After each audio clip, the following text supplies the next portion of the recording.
So what's more powerful, a harmful act or a harmful thought? It's a huge question, right? And we're about to dive into an ancient philosophical showdown that's all about that. This is the story of a guy named Upali and how one single debate just completely shattered his entire world. All right, before we jump in our time machine, let me ask you something for right now.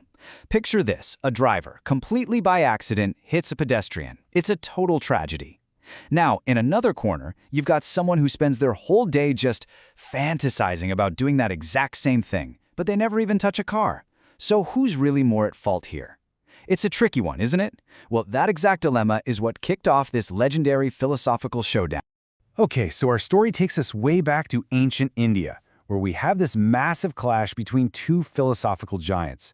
In one corner, you have Nigantha Nataputta, who was the leader of the Jains, and in the other corner, you have the Buddha. Now, they both agreed, hey, harmful acts are bad, no argument there. But they were on completely different planets when it came to why they were bad. So here's the absolute heart of their disagreement. For Nigantha Nataputta, it was all about the physical act. He called it kaya danda, which basically means bodily action. Simple, right? If you did the thing, you were to blame. End of story. But for the Buddha, no. He said the real problem was Kamma, mental action. It's the intention behind the act that really counts. And believe me, this one little disagreement is the engine that drives this entire incredible story. You know, to really understand this, we've got to put on our detective hats for a second. The entire debate, and I mean all of it, boils down to the words these two teachers chose for the concept of action. It sounds like such a small thing, just a bit of semantics, but I promise you, it unlocks two totally different ways of looking at the entire world. So let's dig in. Okay, let's start with Nigantha Nataputta's word of choice, danda.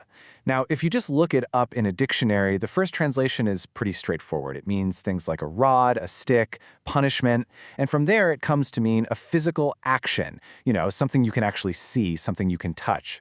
But to really get what's going on here, we have to go a little deeper. We're going to use this ancient linguistic tool called Naruti.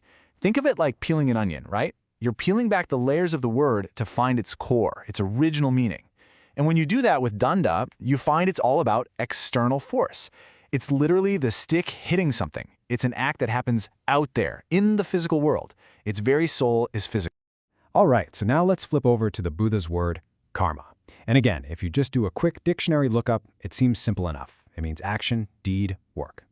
And you might be thinking, well, that sounds a lot like danda. And on the surface, yeah, it kind of does. But this is where it gets really, really interesting. When we look at the root of kamma, it actually means to create or to make. So you see, it's not just some external thing happening. It's about the internal, creative force of intention that actually gives birth to the action. For the Buddha, every action starts in the mind. It's created there first. And boom, right there, that perfectly sums up the heart of their whole disagreement. So the stage is now set for this epic debate. And walking right into the middle of it is our main character, a guy named Upali. Now, Upali is a big deal. He's wealthy, he's super respected, and he's basically the star student of Nigantha Nataputta. So when he gets wind of what the Buddha is teaching about intention, he's not just offended, he's furious. And he decides, you know what? I'm going to go shut this guy down myself in public. And let me tell you, he was not humble about it. He was incredibly confident. He actually boasted that he would just drag the Buddha around in the debate using these really vivid, almost violent images. For Upali, this was not some friendly chat over tea. Oh no. This was a battle, and it was a battle he was absolutely certain he was going to win. I mean, his whole reputation was on the line. But here's the twist. When Upali shows up and lays down the challenge, the Buddha doesn't bite. He doesn't argue back, he doesn't start lecturing. Instead, he does something way, way smarter. He just starts asking these simple questions. And with each question, he's guiding Upali down a logical path where, get this, Upali's own beliefs are going to be the very thing that trip him up. So the Buddha lays out a thought experiment. He says, okay, Upali, think about a Jain ascetic, someone sworn to nonviolence. And this ascetic is walking along and accidentally crushes some tiny insects. Now, according to your own teaching, since it was an accident, it's not a huge deal, right? Upali agrees. But, the Buddha pushes, what if he meant to kill them? What if it was on purpose? And Upali has no choice but to admit that, well, yeah, with intention it becomes a huge wrong. And that's when the Buddha drops the final killer question. So, where does that intention, the thing that makes all the difference, where does it live? The only possible answer? The mind. Next up, the Buddha hits him with this incredible analogy. He asks Upali, hey, could 50 warriors with swords destroy this whole city in a single moment? And Upali's like, no way, that's impossible. Then the Buddha asks, okay, but could one powerful sage with a single malicious thought turn 50 cities to ash? And Upali, knowing all the old stories and legends, has to say, yes. Just like that, in one powerful comparison, the mind is shown to be infinitely more destructive than any physical weapon. And for the final nail in the coffin, the Buddha brings up these legendary stories that Upali would have known his whole life. He reminds him of the great, ancient forests, Dandaki, Kalinga, Matanga, and how they were all mysteriously turned into barren wastelands. It wasn't an army that did it, it wasn't a forest fire. Now, as the legends go, they were destroyed through manopadosena. That means through the mental displeasure, the corrupt thoughts of powerful sages. And with that, using a story from their own shared culture, the Buddha rests his case. He's just proven, using Upali's own logic and beliefs against him, that the mind is the ultimate power. And just like that, it's over. The argument is just, it's perfect. It's airtight. And Upali, the champion debater who came in so sure of himself, is totally defeated by his own logic. He doesn't just say, okay, you win. He completely flips. Right there, on the spot. He asks to become the Buddha's follower. I mean, can you imagine?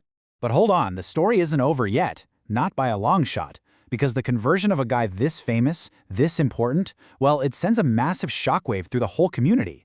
Upali literally goes home and tells his gatekeeper, from now on, turn away my old teachers. Only the Buddha's followers are welcome here. So when word of this gets back to Nigantha Nataputta's crew, they just can't believe it. And what's their first reaction? Is it to maybe question their own ideas? Nope. Their first reaction is to accuse the Buddha of cheating.